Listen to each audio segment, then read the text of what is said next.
So we're back in It Green, and this area is very green. We've moved away from that dusky like rainforesty area, and this is more like a meadow area, I guess. And we're on this ginormous lot. This wasn't meant to be the build today, but I saw a bee. So naturally, we're now making a bee hotel.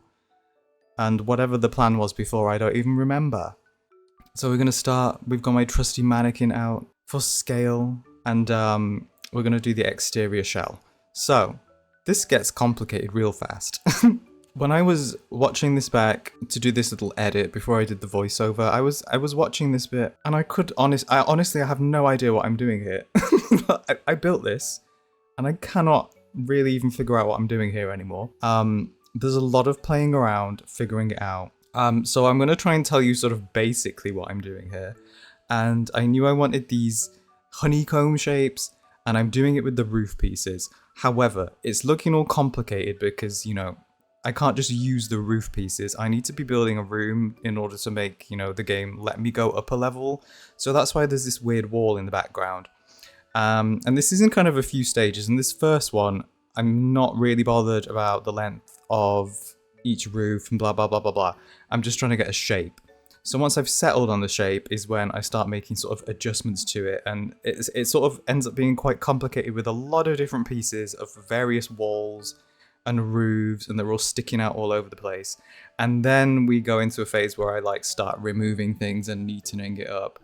And in the end, I mostly end up using the roof awnings, and I'm pulling the roof back to just like a one tile space, and then I'm pulling one of the awnings forward to make these like hollow honeycomb shapes. So that's pretty much what is going on here. But because this is a bit complicated, it's a little bit fast, the camera's moving around all over the place a bit, so if you do get like travel sick, you can just skip ahead to the next section to see the finished shell if this bit ends up being a bit too much for you. But yeah. And then once we've done this shell, we're going to move on and make an absolutely enormous, ridiculous garden around this. So, you know, we're just keeping it really simple as usual. Again, just always pushing the boundaries to see what I can make in this game.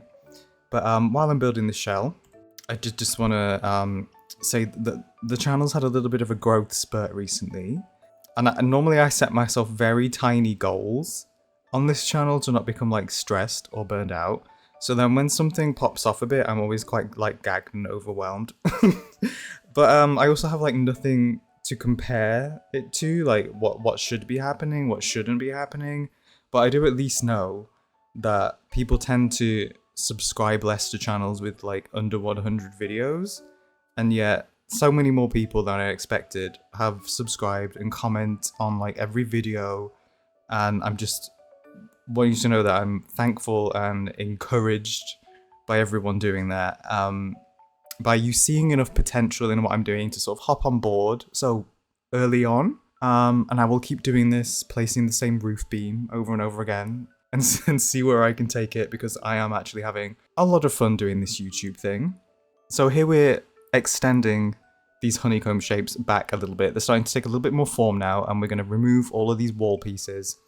Because at the end of this, it is just solely going to be roofs. It's not going to be any walls whatsoever. But you'll see that we have these slight wall bits that are part of the roof, which, you know, the game still won't let us delete. So we're going to cheese that a little bit by using these archways, which make the wall invisible. And then once they're all up, you know, it's quite a lot of them. Had to move this camera around a bit to place them all and then check that I had actually covered every wall. We're going to use the tool mod to size those down so they're pretty much invisible. So I'll show you that once I've sort of selected them all. So here we've got them all, and we're going to just do a little like 0.01 or something in tool mod to get rid of that. If you don't have tool mod, you don't need it to download this from the gallery. You just need to have cheats on. You don't need the mod, so don't worry about that. Colouring in these roof things, and we go with sort of like a birch to begin with, but we're going to start detailing this now.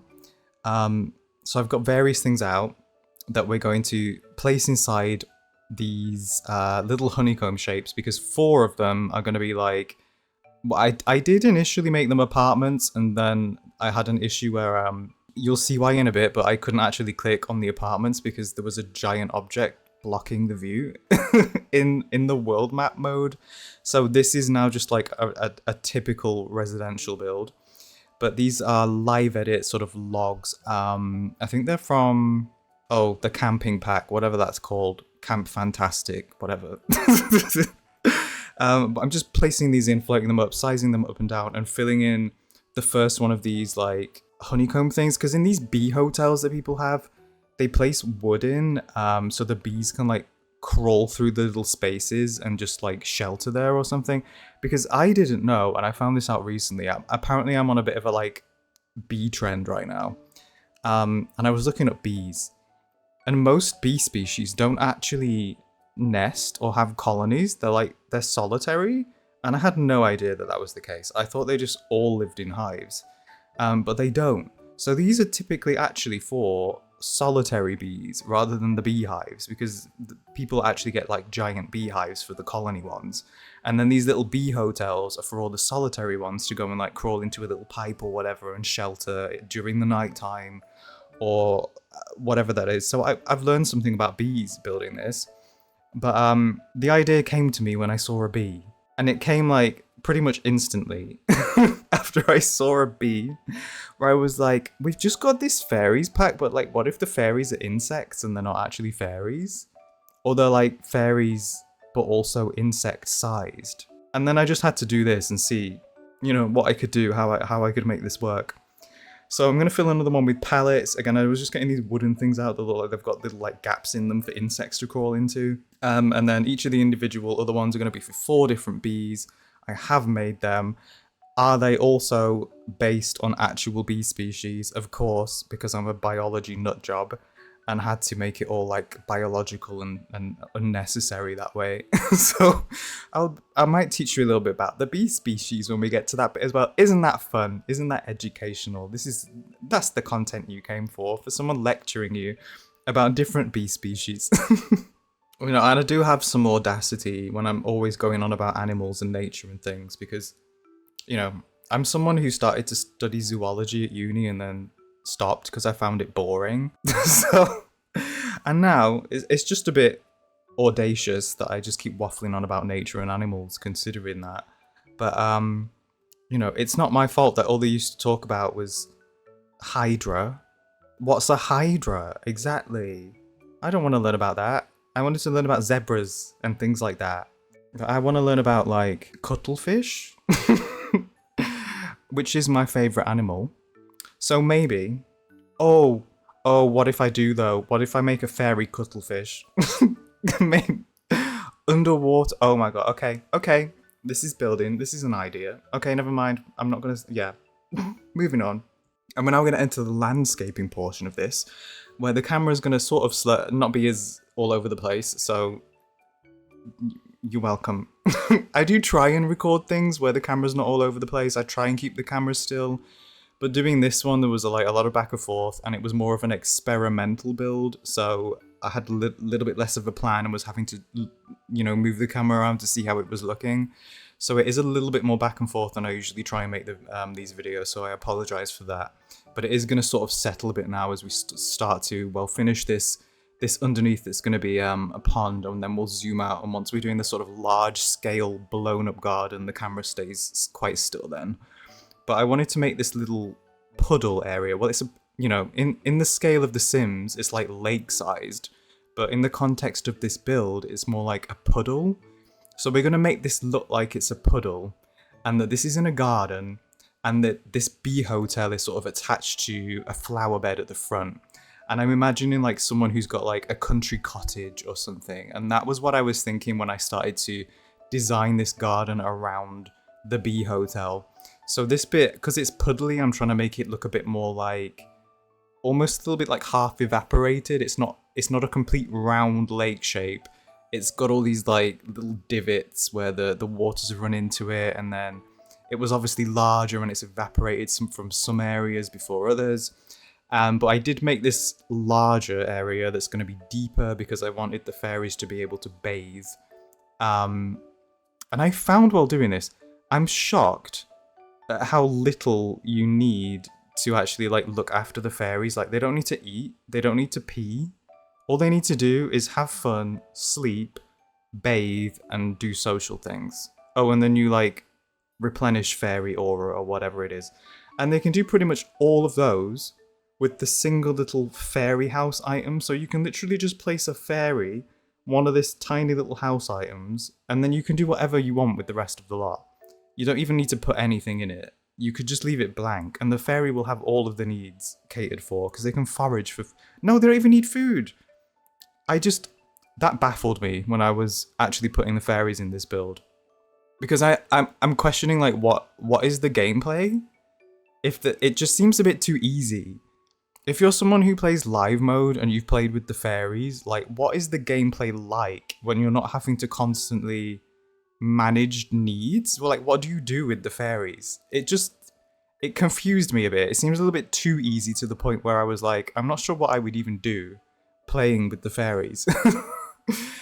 So yeah, let me know what you think of that. But so here we've started with a few items. We've got these rocks out to create the edge of this flower bed, and one of the rocks that I found has this little love heart on it. And you'll notice throughout this build, I place items that are really designed to create that sort of forced perspective of the bee hotel, being really small. And the rock with the love heart on it was sort of the first thing, because it's quite a large love heart compared to the bee hotel. And you can imagine someone sort of like kneeling down and drawing this little love heart that helps the bee hotel look a lot smaller than what it actually is. Obviously, like, this entire lot is enormous, but by the end of it, the bee hotel actually looks quite small. So another thing I'm putting in here are these tree stumps, which normally I find like an absolutely ridiculous, enormous live edit object. But here again, you can imagine that those were actually like quite small garden trees that have been cut down, and they make the beehive hotel, I'm gonna get that wrong the whole video, look even smaller. So here we're doing a bit of terrain painting, but I didn't want to do too much, because I felt if I over detailed this puddle, it would start to look more like a lake and would sort of affect the scale of the build. But again, put in a few other things like this giant soil bag, this watering can and pots on top of the build. Again, just like placing things in here to force the perspective to look a lot smaller than what it actually is. So now we're going to move on to another tedious thing that I'm always doing something tedious, aren't I? But another thing that annoys me about the game that, you know, there's nothing we can do about, the inside of these roofs, they're always just this horrible white, like, blank. You can't paint them, you can't do anything with them, and it was bothering me because, like, in my head, this bee hotel is all made of wood, and then I move the camera down and I see this white roof. I couldn't deal with it, I had to do something about it. So we are just placing these slats over and over and over again for each of the wall, but I'm going to show you just one of them, and I actually change which slat item I end up using. I end up using the businesses and hobbies one because this one was clipping to the wall and wouldn't let me place it in the middle because there's an invisible wall attached to the roof there. It's very complicated. Anyway, we rotate it with the tool mod and you can kind of see that that's sort of, you know, what we've done. So a little cut, and I've got all these slats that are a different type which allow me to actually place them over that hidden wall. And I'm going to give you all the enjoyment of tool mod now with none of the annoyance of actually placing these slats, just to show you the little satisfying rotation portion. So I'd already kind of figured out the angle we needed, and there we go. Just like that, we now have custom ceilings in a nice wood swatch that matches the rest, and it did take me a while to do this, but I absolutely do not regret it. That, like, I needed it to be wood. it was necessary. And I think, yeah, I would do it again. I would do it again 3 times. If it took 3 times as long, I would still do it. So we're going to get some of these mushrooms out now, which are also from the Enchanted by Naturists pack. And again, because they're quite large, it made the build look smaller. And you'll see we're going to use a plant from the new pack as well. Oh, we're going to do some sunflowers first, obviously. Which, honestly, I was just testing. Because I thought that putting in a sunflower, it would just look so awful because of the scale that I've increased it by, that the texture would just look awful. But it actually looked alright. So I kept them in and I quite like them. And this is the plant now that we're using from the new pack. And when I originally saw this plant, I was like, what a weird plant and like what a weird size. I'm not going to use this for anything. but it's actually perfect for looking like a very small plant at a giant scale. So apparently, I am glad that they added this plant in the pack. And originally I tried with some flowers, swapped them out for just a different one. Which again are very small ones, but when you blow them up, they again just look, you know, they're not too bad. The textures are all quite nice. I thought I would have issues blowing all of these things up to an enormous size, but they stand up pretty well, you know, so long as you don't zoom in and start scrutinizing them. So that's the flowers, and a little bit of a cut here because I've just done a bit of a recolor off camera because something wasn't quite right and I was trying a few things out. But I've just made, you know, these hexagons that are going to be the little apartments a different color just so they pop out a little bit more. And I'm just gonna border around this puddle just a bit more to try and make a bit more realism. And then I had this idea, again, to create something that, you know, forced perspective and made the scale look smaller, is to add a little paw print. If this is a garden and maybe they've got a dog that's been like running around and it's gone in the puddle and made a little paw print impression. So it was quite difficult to do the terrain on this one. I had this idea that I would lower it and fill the whole thing in with water, but because it was so small, it was just looking a bit rubbish. So I just did that little pad area of it and I've like flattened the rest of it. And then once we've done that, I come in again with the terrain paint and we're going to make some like sort of smudge marks. It was too much. I was thinking about this too much because it was like, it's not going to be a paw print. It's going to be like a running paw print, which looks different because it's probably displaced some of the ground and made a smudge of dirt. Like I was overthinking this. I could have just done a paw print and left it like that, but no, you know, my brain says do this and I end up doing it. So attention to detail. So again, just like doing a bit of terrain paint, making this look a bit more, you know, 3D, not all plain, and then adding a few more rocks.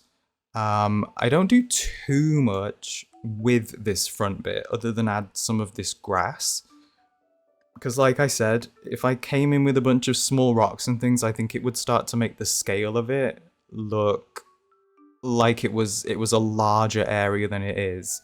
So I wanted to keep it quite plain, not to take too much emphasis away from the actual bee hotel area. I do swap the water out here to try and make it look a bit more puddly and less like a swimming pool. And then I also found this grass, which I've never used because I find it too chunky. But here, scaled up, it again makes it look like these are just enormous blades of grass around this. Oh, and a gnome, of course, we added the gnome. I had to add a gnome, like, obviously. Imagine this build without a gnome. What would be the point?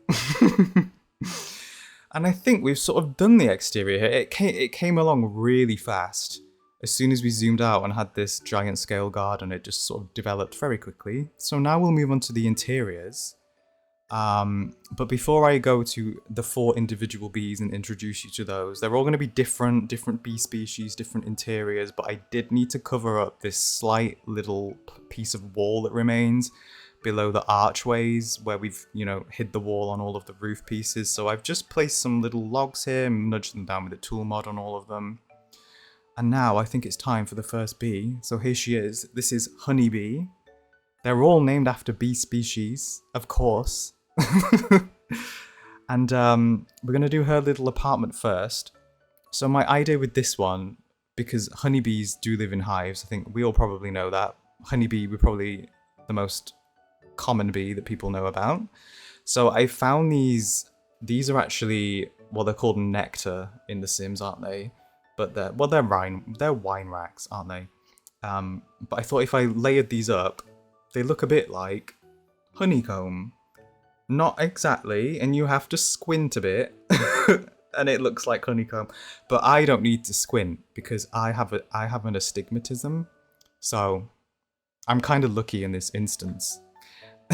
Gonna add some bushes here. Again, the fact that they've added the ability to put plants on roofs helped a lot with this build. I probably would have had to do so much tool mod nonsense to get plants on the roof pieces here if they hadn't added that into the game. But I'm just using a combination of things, and I didn't want to go too detailed with the interiors here because I think obviously like the whole point of this build is that is the whole scaling element that I've done here and the actual shape of the bee hotel. But I did also want to, you know, make it unique and not completely plain and boring, because, you know, some people might want to zoom in and actually play in these little areas. There's also no ladders, but because they're fairies, they can just teleport inside, so you don't need the ladders. But if you were to move in a non-fairy, then you might have an issue because they can't just teleport in there. So the build is not very inclusive of non-fairies, but like it's a bee hotel. What would you expect? So I have also I'm going to give each of these bees a little hobby based on their bee species, because that's how into the bee species and bee behavior I got while researching bees for this build.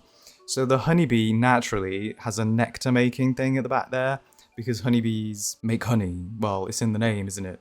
So they make nectar, which we're going to pretend is honey, even though it's, you know, nasty, filthy alcohol. And I'm just spinning around and making another layer of this hive thing, which probably wasn't necessary because I don't think you'd really play looking through the build at this angle, but I would know that that's missing and I wouldn't be able to deal with that. So we're also going to use some of these new ivy pieces. I think this particular apartment is almost finished. Is it, or is that a complete lie? I don't know. I sort of forgot what I'd done in this build, which I do in every build.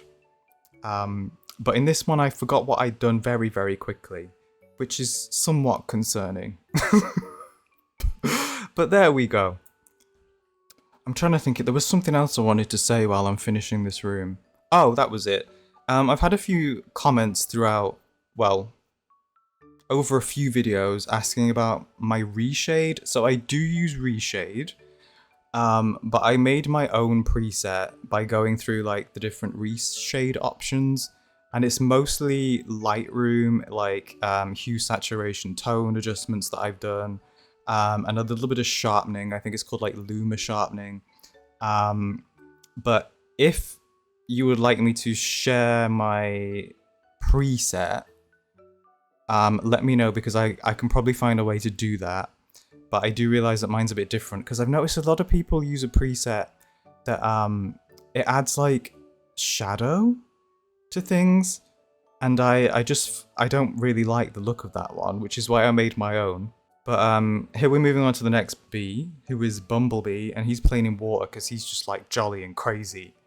And he's got tiny wings, because bumblebees have tiny wings. And I wasn't quite sure what to do for this one, because bumblebees do live in hives, but they're not really used to make honey. So I just went with flowers, with the whole like pollination theme. So he's just going to have loads of flowers in here. He's got some fruit as well, half a pineapple. How he's lugged half a pineapple up there, I don't know.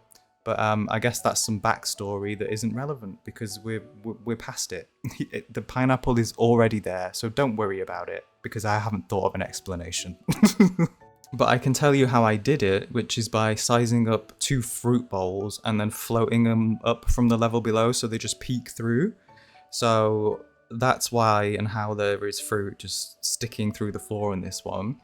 I'm also going very flowery with some of these. I think they're from the Seasons, this like wreath thing that I sized up.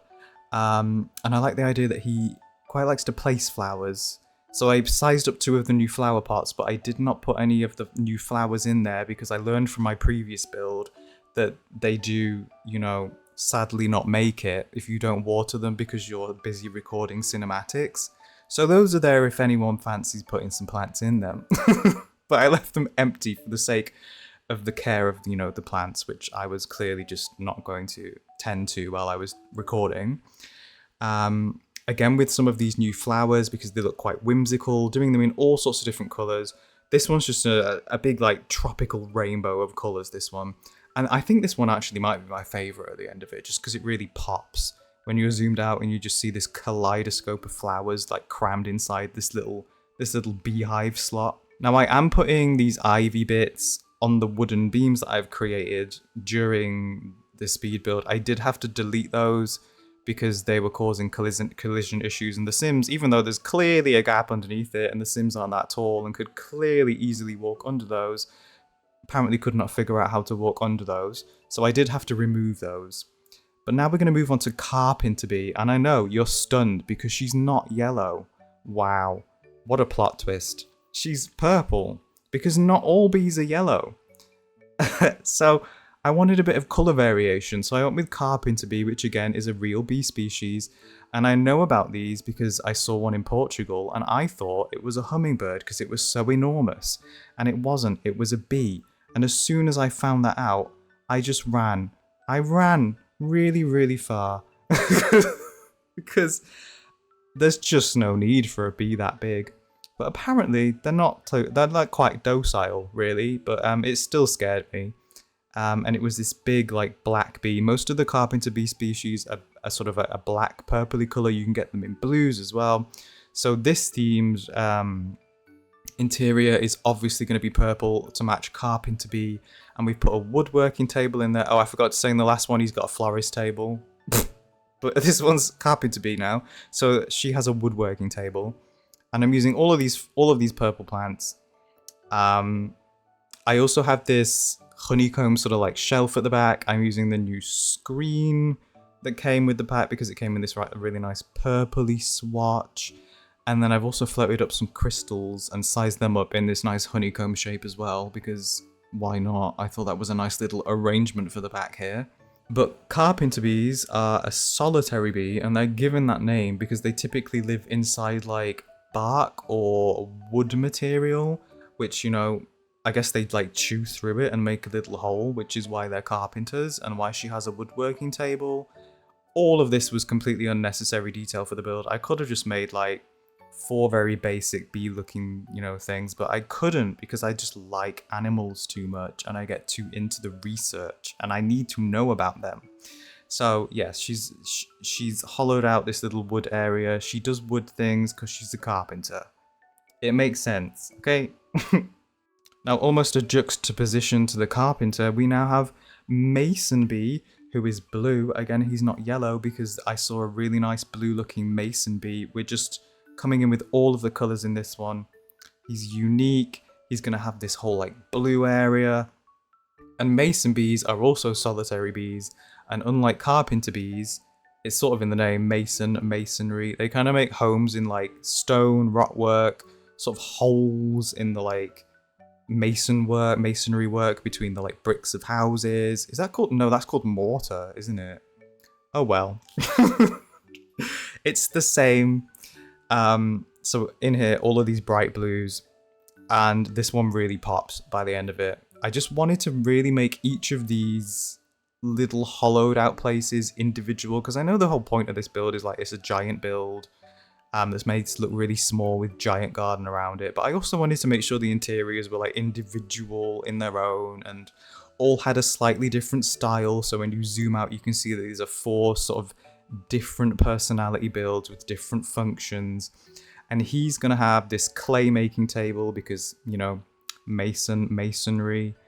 And I think I'm using some of these get together items and done them in white to make them look a bit more like plaster or something easier for a bee to cut through than solid brick.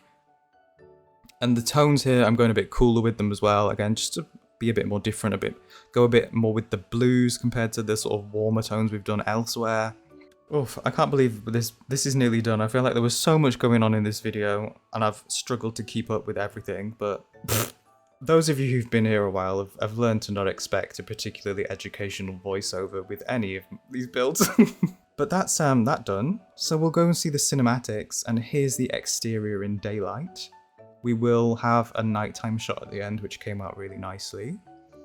But I'll show you each of the individual apartments. His bumblebee doing a little bit of flower arranging, surrounded by all of his floral elements. I probably could have detailed this a little bit more, but I didn't want to get too deep into tool mod. His carpenter bee in her purple little apartment area with crystals, and she's doing some carpentry work. His honeybee just stomping away, making some honey, because that's how honey is made, and you have to like plonk your butt on it like that as well. That's how you make it. And here is Mason Bee doing a bit of pottery. It's just the very first basic pot. It's not very impressive, but there we go. So I'll leave you with this shot at the end in nighttime with all these fireflies, and I will say, if you liked this video, maybe tell a friend. If you hated it, tell an enemy. Thank you so much for watching. Be kind to yourselves, and I will see you in the next one.